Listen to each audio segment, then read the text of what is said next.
ॐ भूर्भुवः स्वः तत्सवितुर्वरेण्यं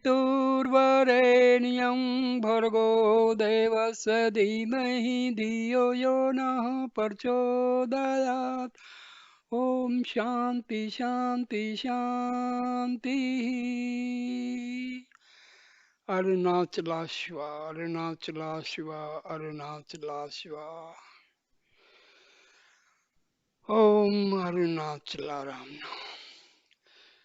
My dear brothers and sisters, now I am starting videos on a holy book,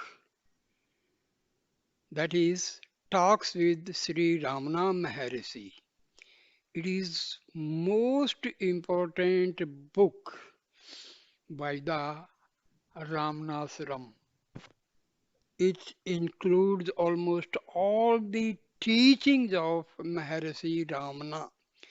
It is most important, very useful, and most essential holy book for all the devotees and sadhakas who are engaged in the process of self-inquiry, meditation for self-realization and liberation.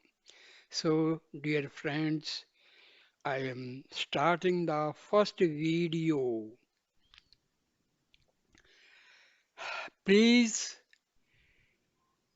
share these videos, like these videos, comment on these videos, and subscribe my channel so that more and more people will be benefited by my effort of bringing almost all the useful books on in video form.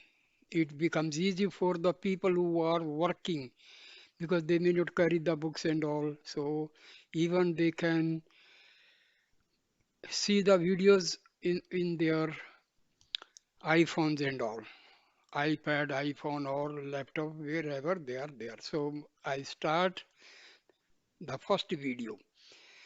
So here it goes. The talks, first published in 3 volumes, is now issued a handy 1 volume edition.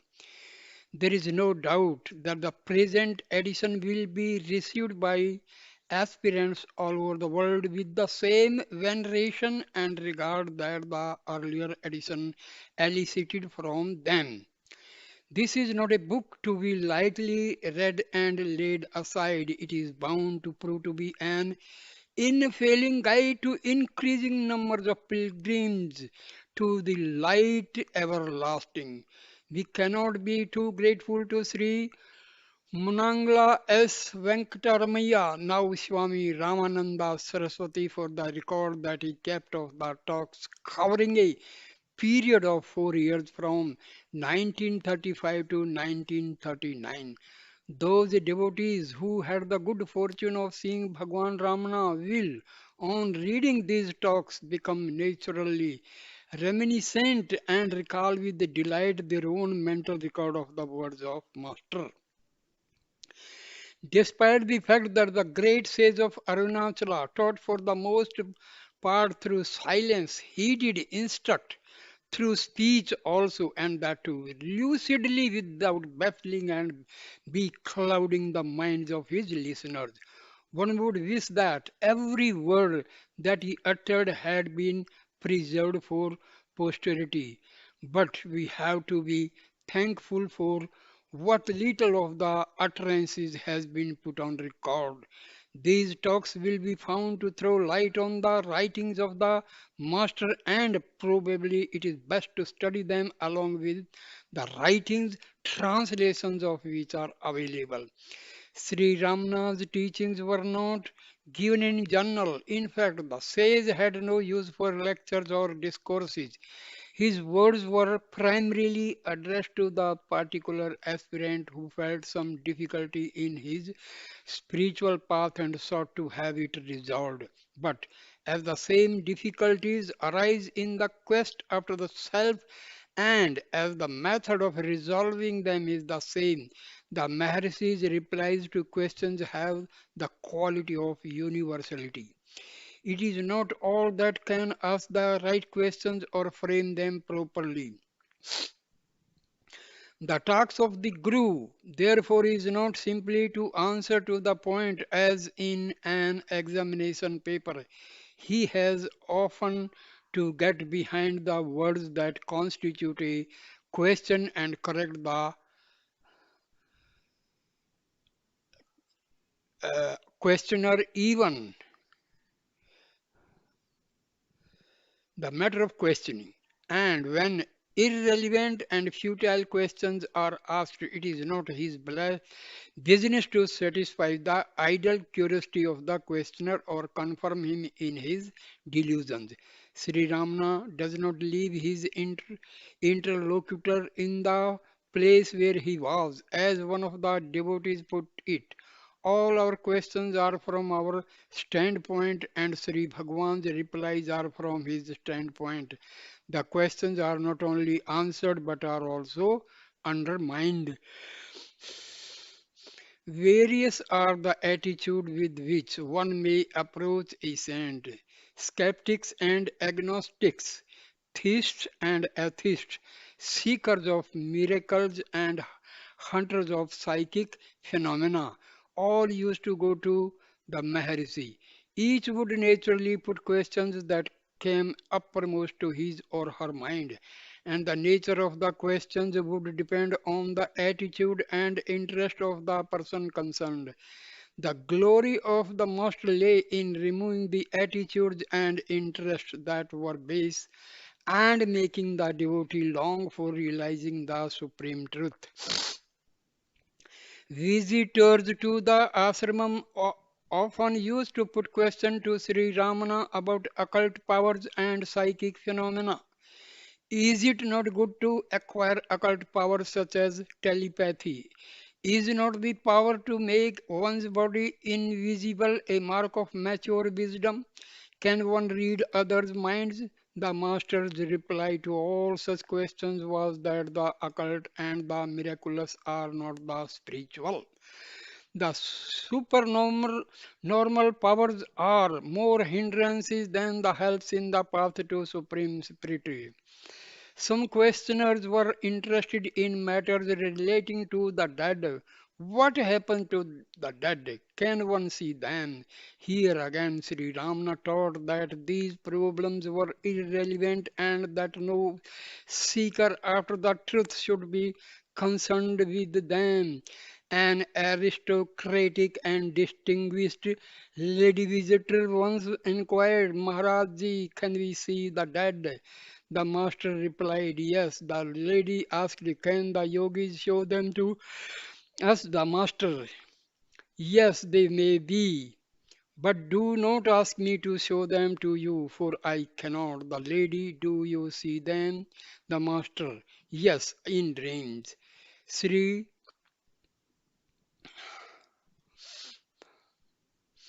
Sri Ramana's central teaching is self inquiry. Instead of wanting to know this and that, seek to know the self.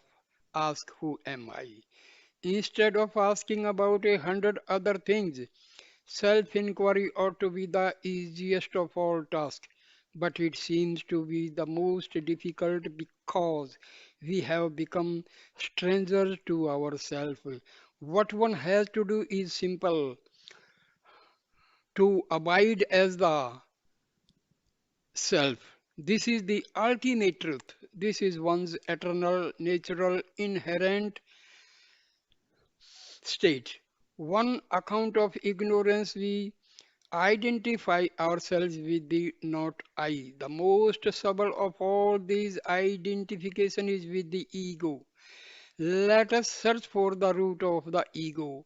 Where from does this Should I arise at the end of this quest, we shall find that the ego disappears, letting the eternal self shine. So, the best discipline is the inquiry. Who am I? This is the greatest japa. This is the true pranayama. The thought, I am not the body, na aham, is exhalation, rechaka. The inquiry, who am I? Koham is inhalation, purka. The realization, I am he, soham, is a retention of breath, kumbhaka. The fruit of self-inquiry is the realization that the self is all and that there is nothing else. For those who follow this method, no other sadhana is necessary. But even those who adopt the discipline of devotion bhakti reach the same goal. If one surrenders one ego to either the Guru or God, one realizes the self. Sri Ramana's teachings, as found in the talks, will bring hope to everyone. No one need think that he is beyond the pale of redemption.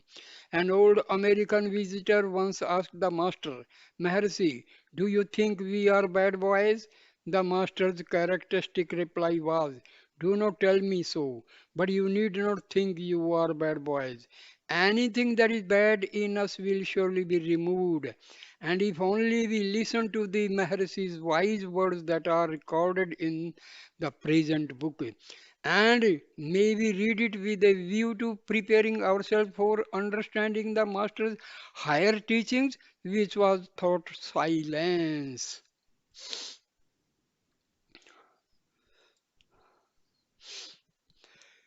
which was through silence. So, this was written by T.M.P. Mahadevan. Now, introduction of the talks with Bhagwan Sri Ramana Maharshi.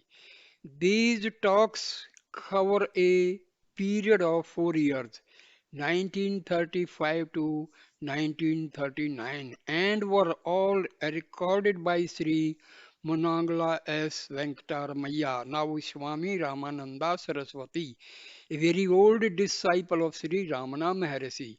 Though a Telugu by birth, he speaks English and Tamil fluently and is conversant with Sanskrit. These are necessary qualifications for one who wished to record the conversations of Sri Bhagwan with his various disciples and visitors.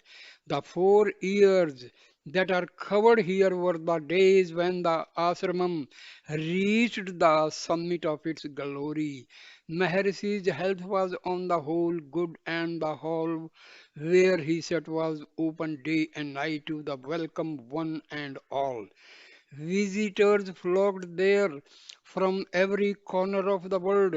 There was hardly a country that was not represented at one time or another.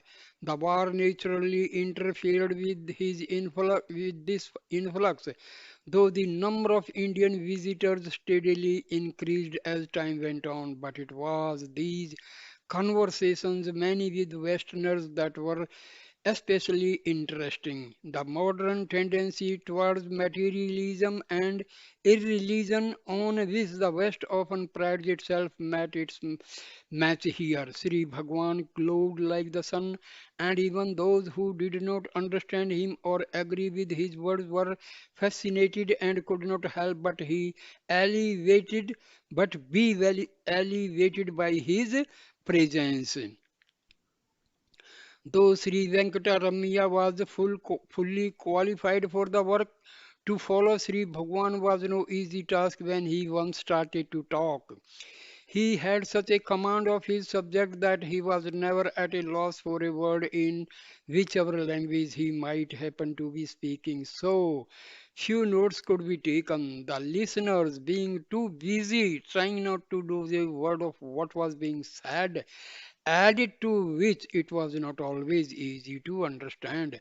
Sri Venkataramaya acted as interpreted for the many English speaking people who flocked to the ashramam, as Sri Bhagwan was reluctant to say more than a few words in that language, though he knew it sufficiently well to read the English newspapers and magazines, but to act as an interpreter was an even more difficult task than just recording. The flow of words was so steady that no interval was left in which their meaning could be conveyed to the ardent questioner. Often Bhagwan had to be asked to wait while his words were conveyed to the anxious listener. So, the difficulties of making this record can easily be imagined. Only one who had sat for years at the feet of the master and had thoroughly absorbed his philosophy and the way he expounded it was competent for the task. Sri Venkatamaya, the ideal person for this had luckily been found. That the language used here is not always elegant is admitted. This was to be expected in the circumstances. Doubtless it could have been corrected, but it has been left much as it was. As it was felt that a certain spontaneity that it now possesses would otherwise have been lost. Though the conversations were in various South Indian languages, most of it was recorded in English, the rest in Tamil and Telugu, which passages have been translated for the purpose of this book. The completed notes were often shown to the questioners for verification, but the whole had the seal of approval of Sri Bhagwan himself, as the records were always shown to him for his approval or the necessary alteration after they had been entered in the notebook. Thus, we may be sure that here we have the exact teaching of the Master, and reading them, we once again sit at his feet in the old hall, drinking in every word that falls from his lips and raptured by his smile, the movement of his delicate hands and his actions.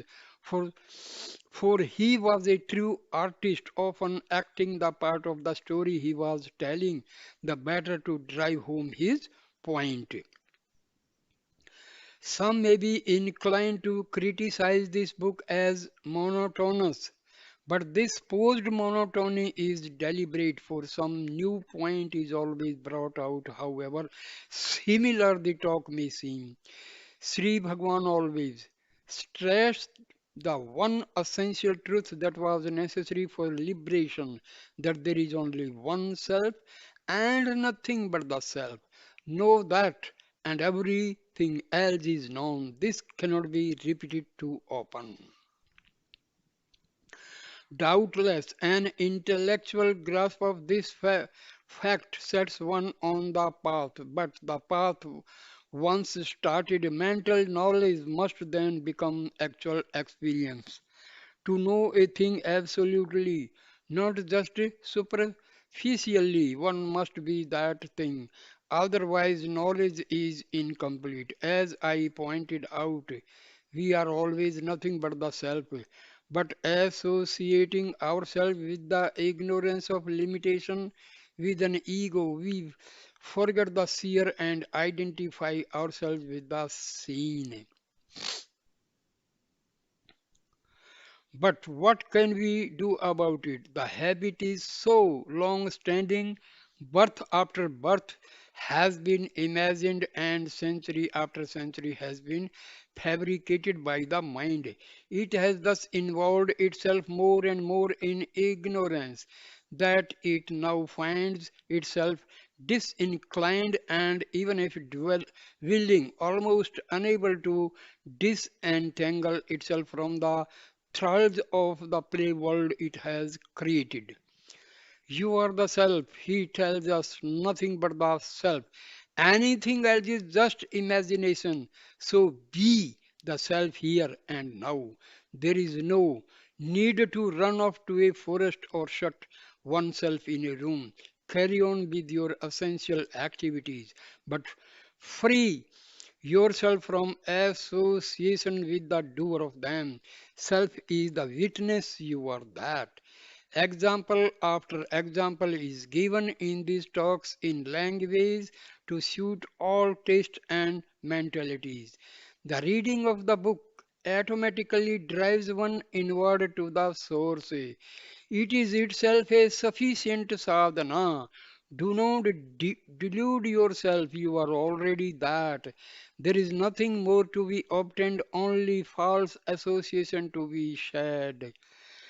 Limitation to be recognized as illusory. His method of doing this is well known self inquiry, always and at all times.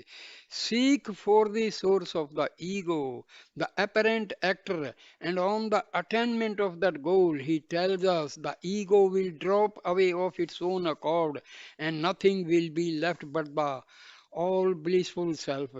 But this is not the place to go into details of method for those interested. The necessary books can be easily be obtained from Sri Ramanasramam. What more is there to say but to advise one and all to read this book and try and make it a part of themselves? Not one word to be passed over lightly or one conversation to be dismissed as superfluous. It is all pure gold, and here again we find the ever living Sri Ramana Maharshi before us in person, teaching us in his own inimitable words for our benefit and delight. It was found after preparing this book for the press that the first part was not in chronological order, but rather than delay publication, it was decided not to alter the present arrangement as it makes absolutely no difference to the context. The dates are only included for reference and as a guarantee of authenticity. So the recorder has written few lines.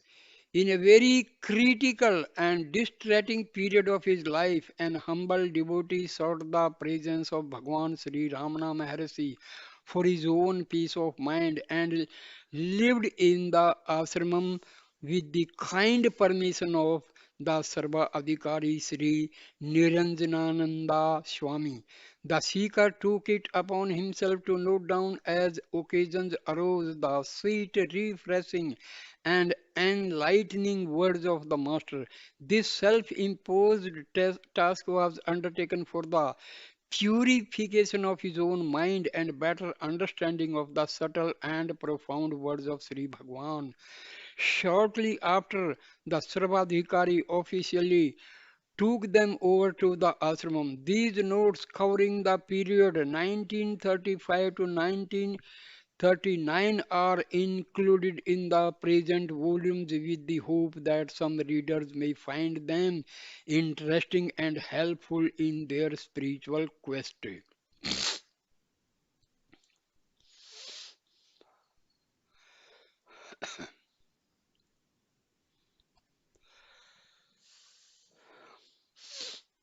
A few extracts from these notes have already appeared in the ashram publication Maharshi's Gospel.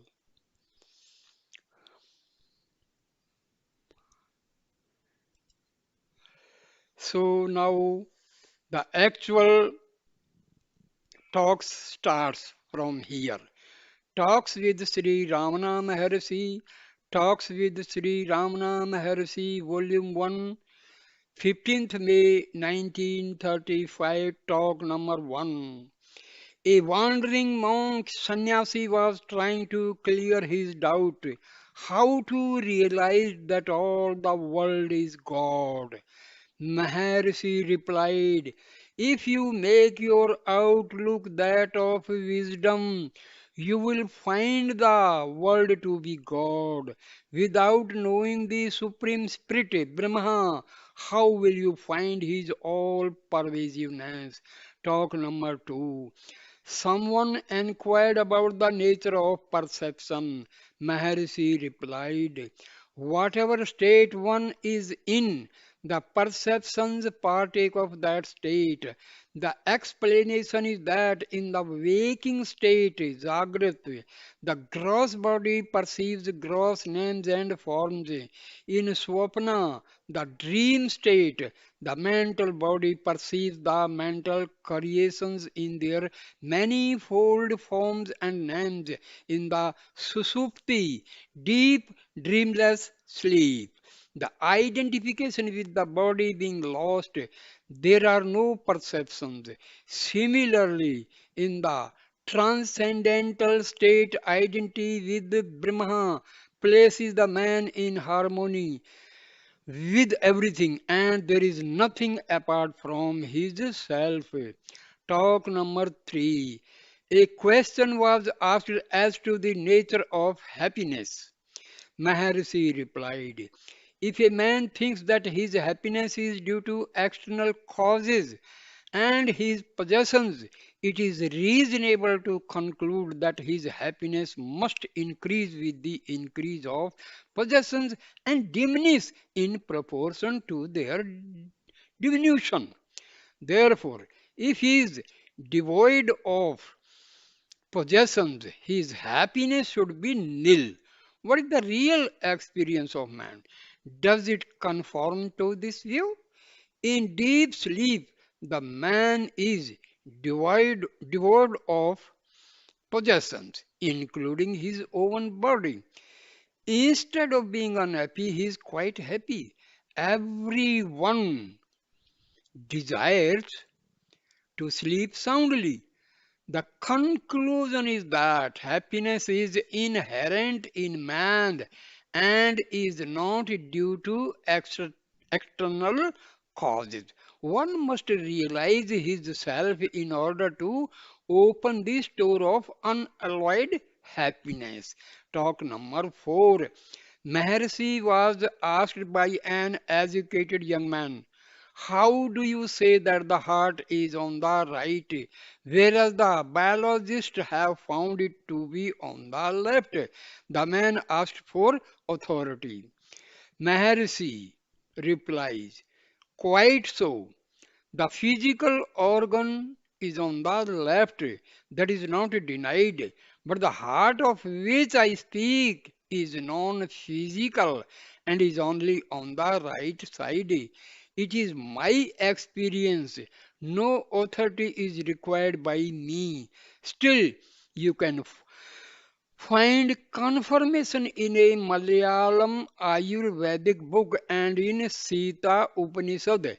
And he produced the quotation mantra from the latter and repeated the text shloka from the former. Talk number 5. Mr. M. Friedman, an engineer, remarked on the subject of grace. A salt doll diving into the sea will not be protected by a waterproof coat. It was a very happy smile and was applauded as such. Maharshi added, the body is the waterproof coat. Talk number 6. A question was asked by a monk sannyasi about how to prevent the mind from being distracted. Maharshi replied, you see these objects on forgetting your own self. If you keep hold of yourself, you will not see the objective world. Talk number 7. When asked if occult powers, siddhis, can be achieved along with omnipotence, Ishwartva, as mentioned in the last verse of Dakshinamurti Ashtakam, Maharshi said, let omnipotence, Ishwartatva, be accomplished first and then the other question may be raised. Talk number 8. Can anyone get any benefit by repeating sacred syllables, mantras picked up casually? Maharshi. No, he must be competent and initiated in such mantras. Maharshi illustrated this by the following story. A king visited his premier in his residence. There he was told that the premier was engaged in repetition of sacred syllables, japa. The king waited for him and on meeting him asked what the japa was. The premier said that it was the holiest of all, Gayatri. The king desired to be initiated by the premier, but the premier confessed his inability to initiate him. Therefore, the king learned it from someone else and meeting the minister later, he repeated the Gayatri and wanted to know if it was right. The minister said that the mantra was correct, but it was not proper for him to say it. When pressed for an explanation, the minister called to a page close by and ordered him to take hold of the king. The order was not obeyed. The order was often repeated and still not obeyed. The king flew into a rage and ordered the same man to hold the minister, and it was immediately done. The minister laughed and said that the incident was the explanation required by the king. How? Asked the king. The minister replied, the order was the same and the executor also, but the authority was different. When I ordered, the effect was nil, whereas when you ordered, there was immediate effect. Similarly with mantras. Talk number 9. Someone inquired, why is it said in scriptures that the sage is like a child? Maharshi replied, a child and a sage, Jnani, are similar in a way. Incidents interest a child only so long as they last. It ceases to think of them after they have passed away. So then it is apparent that they do not leave any impression on the child and it is not affected by them mentally. So it is with a sage. Talk number 10. A visitor asked how to realize oneself in accordance with Maharshi's instructions contained in his text of Truth Revealed, verse 9, supplement. The difficulty was in controlling the mind.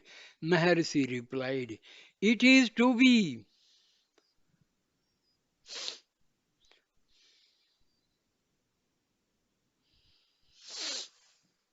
Maharshi replied, it is to be done by controlling the breath. If you practice it by yourself without other help, then the mind is controlled. Otherwise, the mind comes under control spontaneously in the presence of a superior power. Such is the greatness of association with the wise satsanga. Talk number 11. Can destiny, karma ever come to an end? Maharshi. The karmas carry the seeds of their own destruction in themselves. Talk number 12. A man asked the Maharshi to say something to him. When asked what he wanted to know, he said that he knew nothing and wanted to hear something from the Maharshi. Maharshi replied, you know that you know nothing. Find out that knowledge. That is liberation, mukti. Now the date is 6th January 1935. Talk number 13. Mrs. M. A. Piggott, an English lady who had read Search in Secret India, came to see the Maharshi. The services of a disciple as interpreter were provided. There were many visitors at the time in the hall, including some ladies with their infants. The place resounded with noise. At length silence prevailed. Suddenly Maharshi, who seemed to be looking at infinite space, was heard to say softly, monkey. A little baby was then discovered in the doorway. unobserved by the mother who was seated on the other side of the door with a large monkey standing on his hind legs, who with both hands was fondling the child, not hurting it in the slightest, both being at peace with each other in Maharshi's presence. When Maharshi's voice was heard, the monkey jumped away adroitly and disappeared. The incident greatly impressed the lady. 7th January 1935. Is a master necessary for realization? Mrs. Pigott asked first. Maharshi replied, the realization is the result of the master's grace more than teachings, lectures, meditation, etc. They are only secondary aids, whereas the former is the primary and the essential called devotee. What are the obstacles which hinder realization of the self? Master, Maharshi. They are habits of mind, vasanas, devotee. How to overcome the mental habits, vasanas?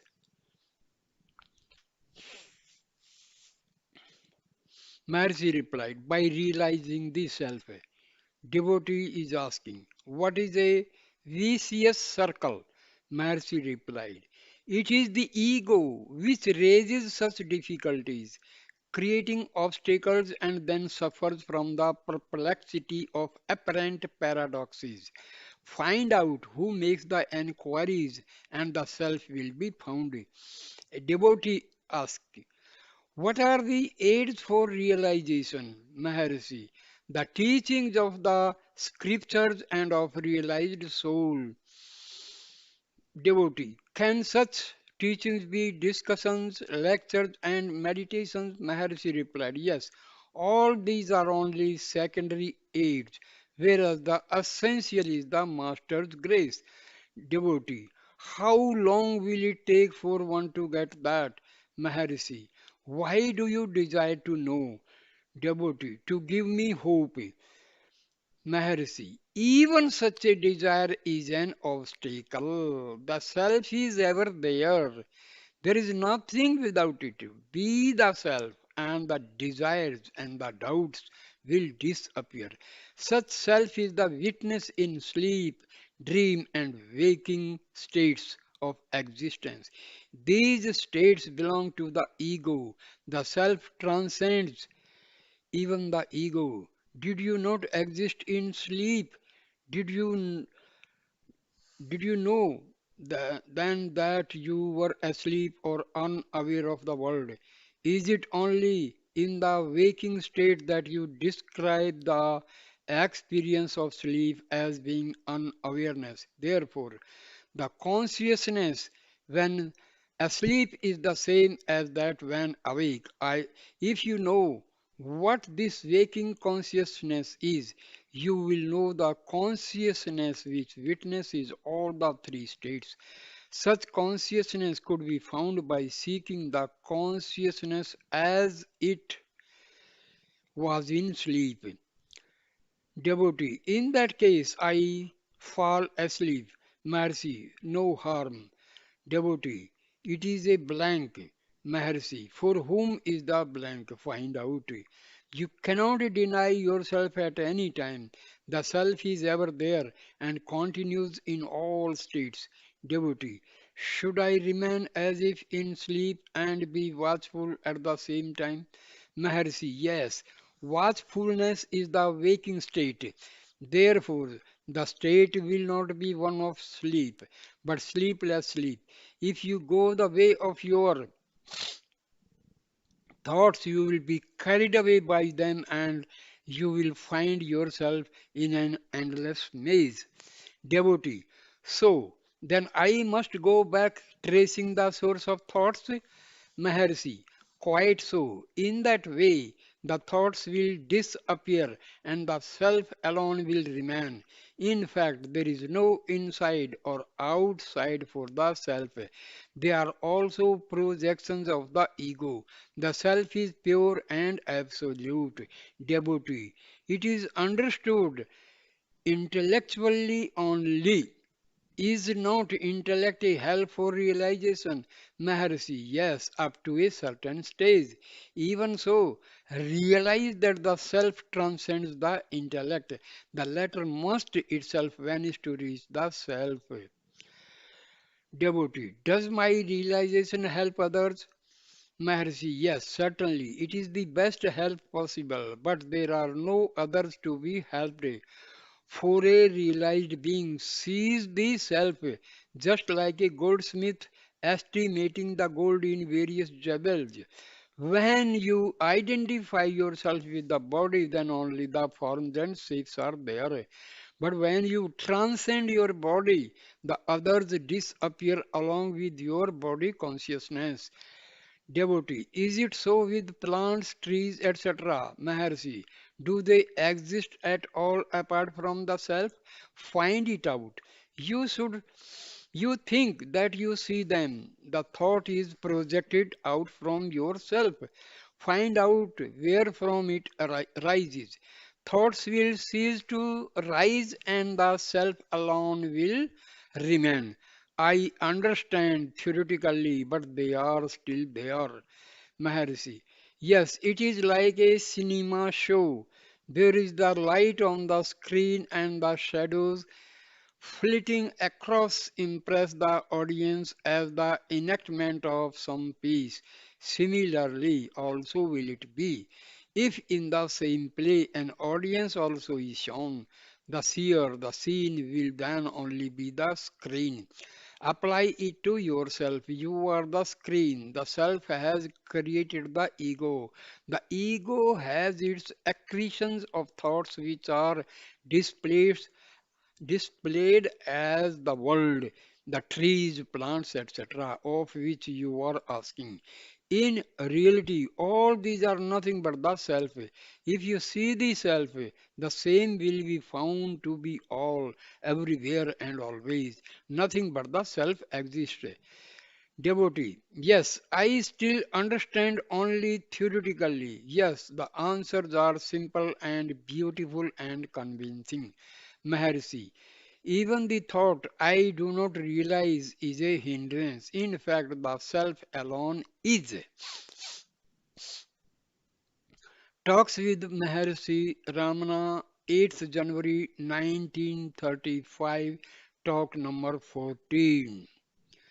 An old man came and sat in the hall. Maharshi was reading Sharma's Sanskrit recensions of Arunachala Aksara Manamalai, the first of the five hymns to Arunachala. The man asked softly, it is said that realization is beyond expression, and expression always fails to describe the realization. How is it? Maharshi replied, the point has been mentioned in Arunachala Ashtakam, verse 3, where it is admitted that although the expression of realization is impossible, still its existence is indicated. Soon after, there were visible signs of emotion in the man. His breath was deep and hard, and he fell on the floor, prostrating humbly, and got up only after 1 or 2 minutes. Remain, Remaining calm a brief while, he left the place. Evidently, the man had some illumination. He sought confirmation from the Maharshi, who responded fittingly. He found confirmation and humbly and feelingly acknowledged the divine intercession on his behalf. Talk number 15. A question was asked about the Upanishadic passage. The Supreme Spirit is subtler than the subtlest and larger than the largest. Maharshi. Even the structure of the atom has been found by the mind. Therefore, the mind is subtler than the atom. That which is behind the mind, namely the individual soul, is subtler than the mind. Further, the Tamil saint Manik Vatsgar has said of the aspects of dancing in a beam of sunlight that if each represents a universe, the whole sunlight will represent the Supreme Being. 19th January 1935, talk number 16. Mr. Douglas Ansley, Mr. Grant Duff, an aristocratic English gentleman, 70 years old, nephew of a former governor of Madras, an author and poet formerly attached to the British legation in Athens, Paris, and The Hague, had come to Madras as a guest of government house. He came to see Maharshi with a letter of introduction from Paul Brunton. Next day he returned and remained a little less than an hour in the hall. On both days practically no words were exchanged and only gaze, gaze. His habits are abstemious. A- Abstemious.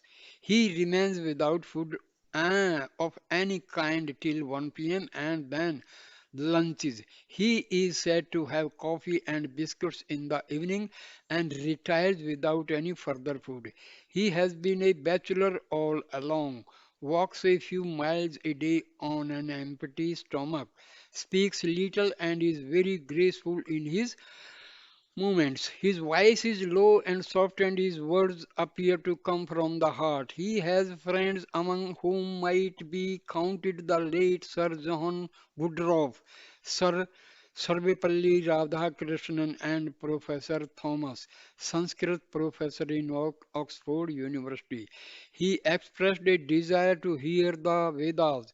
On Monday, a letter arrived from Riga, and the questions therein happen to coincide with the questions the European visitor has asked relating to the existence of departed souls and how best to serve them.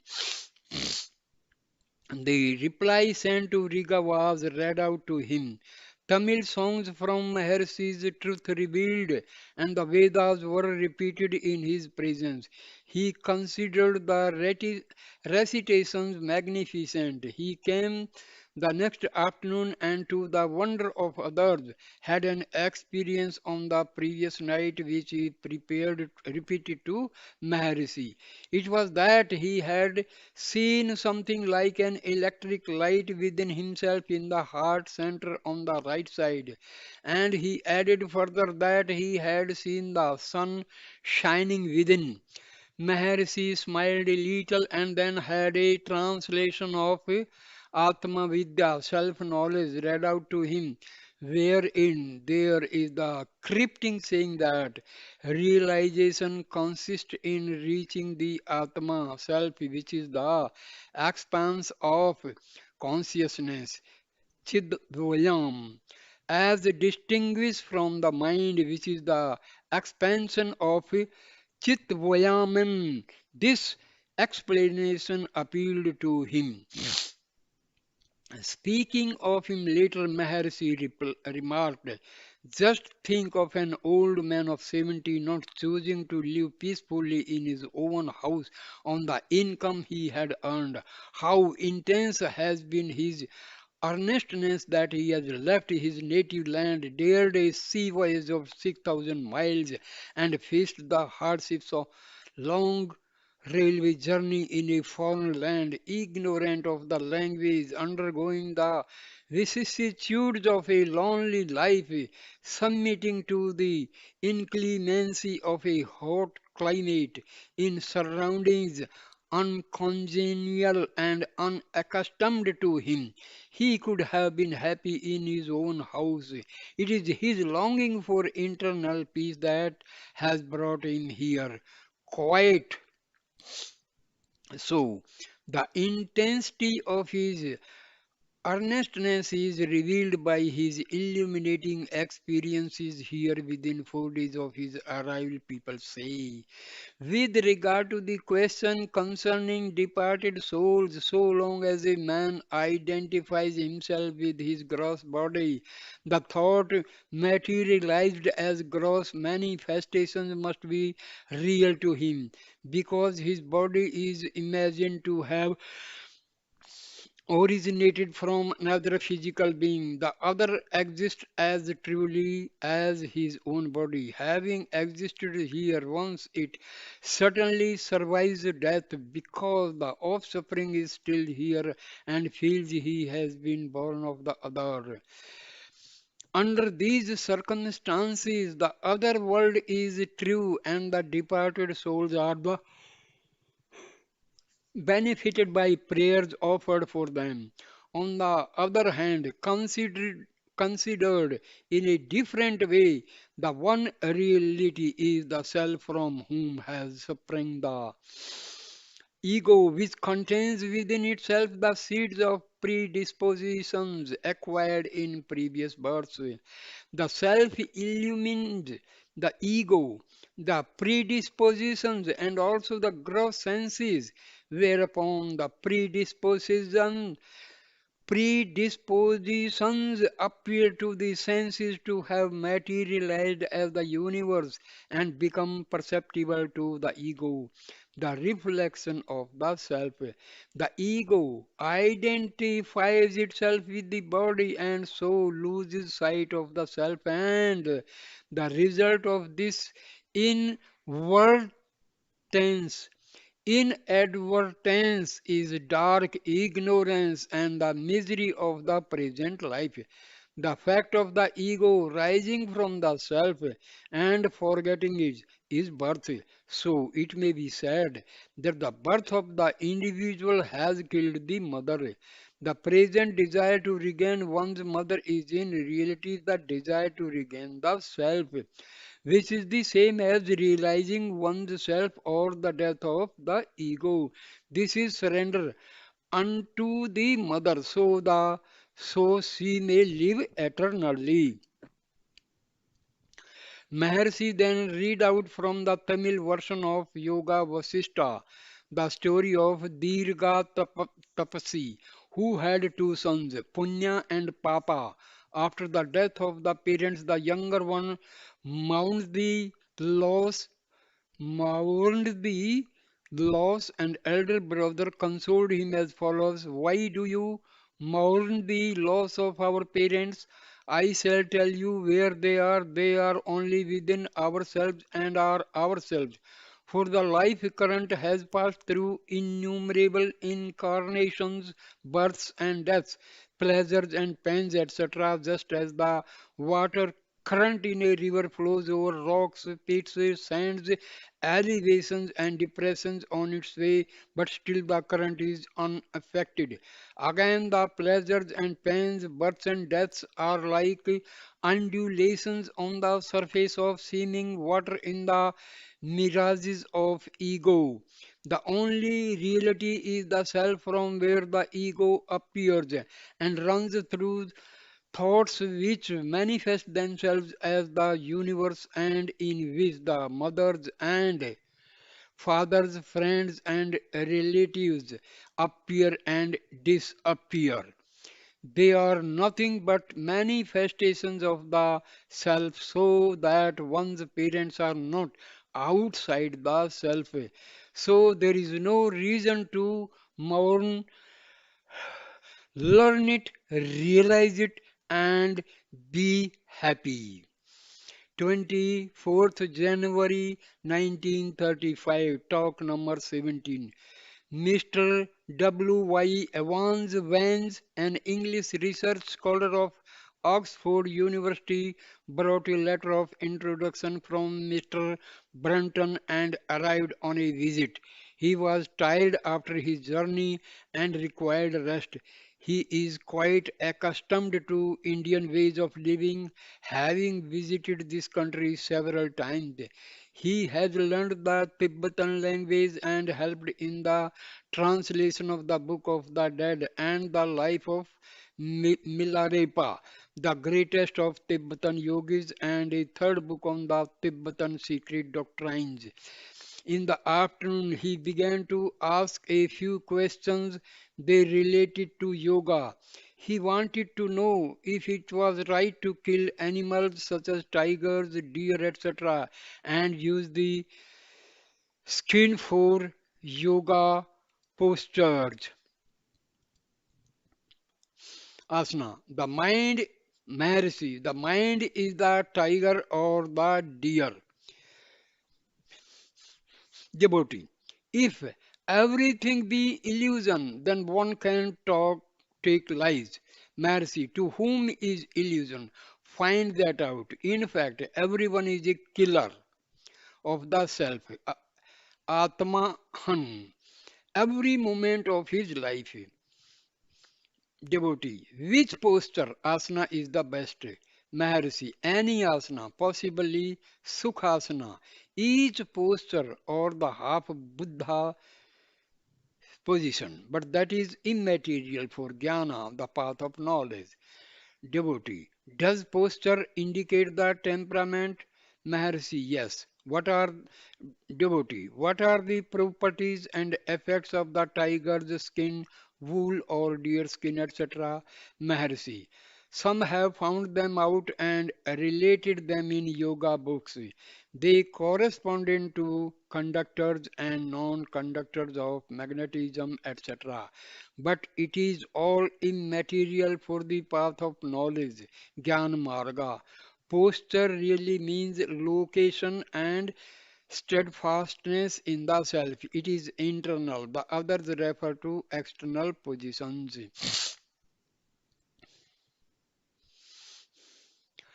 Devotee, which time is most suitable for meditation?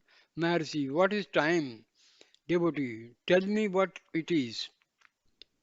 Maharshi, time is only an idea. There is only the reality. Whatever you think it is, it looks like that. If you call it time, it is time. If you call it existence, it is existence, and so on. After calling it time, you divide it into days and nights, months, years, hours, minutes, etc. Time is immaterial for the path of knowledge, but some of these rules and discipline are good for beginners. Devotee, what is Jnana Marga? Maharshi, concentration of the mind is in a way common to both knowledge and yoga. Yoga aims at union of the individual with the universal, the reality. This reality cannot be new. It must exist even now, and it does exist. Therefore, the path of knowledge tries to find out how Yoga separation came about. The separation is from the reality only. Devotee, what is illusion? Maharshi replied, to whom is the illusion? Find it out.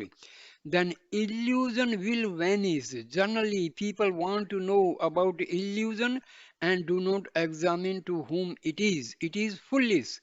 Illusion is outside and unknown, but the seeker is considered to be known and is inside.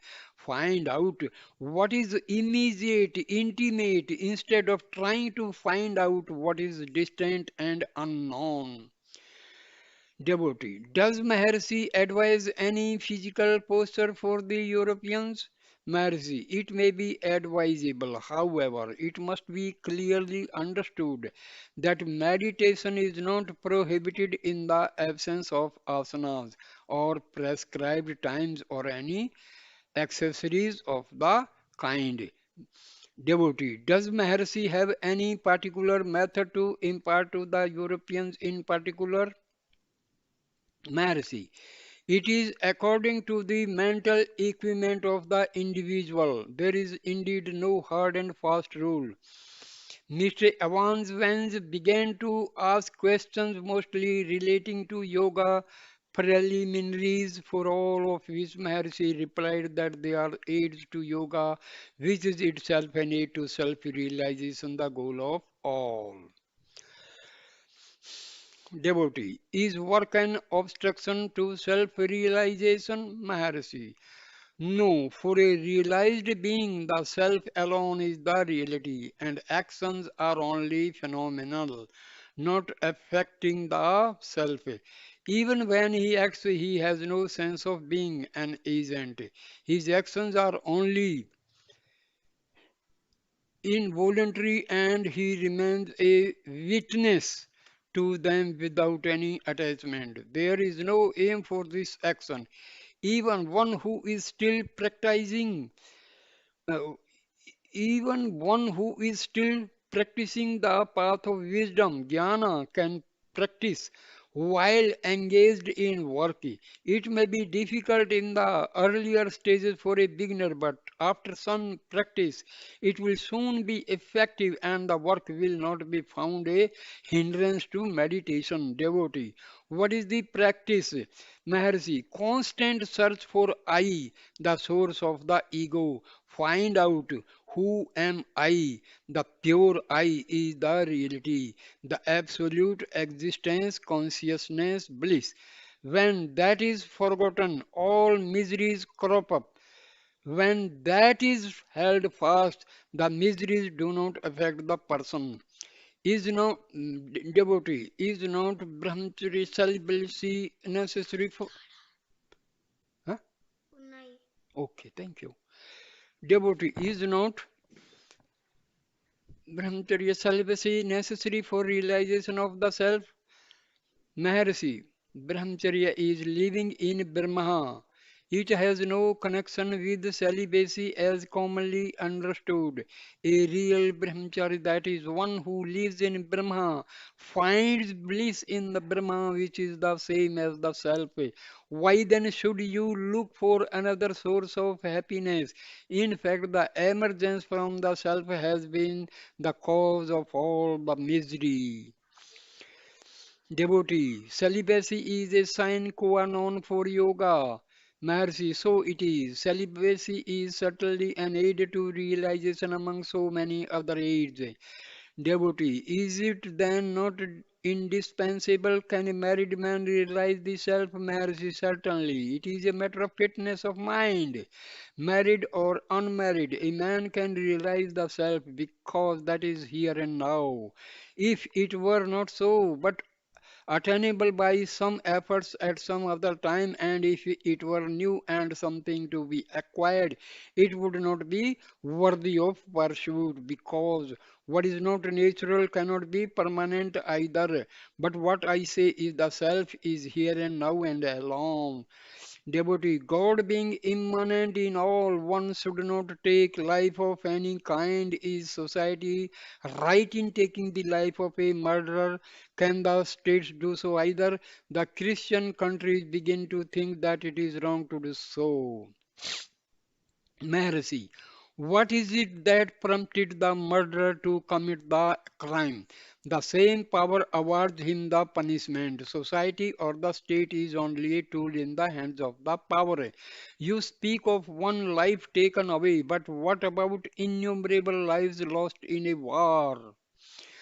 Devotee, quite so. Loss of lives is wrong anyway. Are wars justified, Maharshi? For a realized man, the one who remains ever in the self, the loss of one or several or all lives, either in this world or in all the three worlds, makes no difference. Even if he happens to destroy them all, no sin can touch such a pure soul. Maharshi quoted the Gita, chapter 18, verse 17.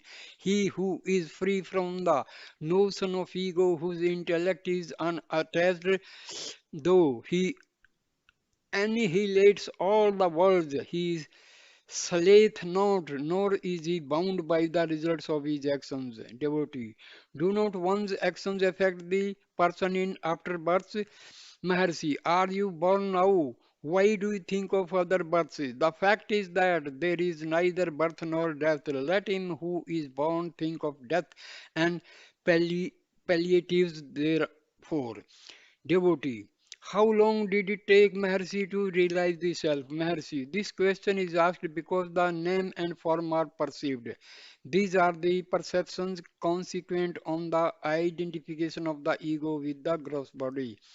If the ego identifies itself with the subtle mind as in dream, the perceptions are subtle also. But in sleep there are no perceptions. Was there not the ego still? Unless it was, there cannot be the memory of having slept. Who was it that slept? You did not say in your sleep that you slept. You say it now in your wakeful state. The ego, therefore, is the same in wakefulness, dream, and sleep. Find out the underlying reality behind these states. That is the reality underlying these. In that state, there is being alone. There is no you, nor I, nor he, nor no present, no past, no future. It is beyond time and space, beyond expression. It is ever there. Just as a plantain Just as a plantain tree produces shoots at its roots before yielding fruits and perishing, and these shoots being transplanted do the same again, so also the original primeval master of antiquity, Dakshinamurti, who cleared the doubts of his rishi disciples in silence, has left shoots which are ever multiplying. The Guru is a shoot of the ever-present state is the nature. Does Maharshi a shoot of that Dakshinamurti? The question does not arise when the self is realized. Devotee, does Maharshi enter the Nirvikalpa Samadhi Maharshi? If the eyes are closed, it is Nirvikalpa. If open, it is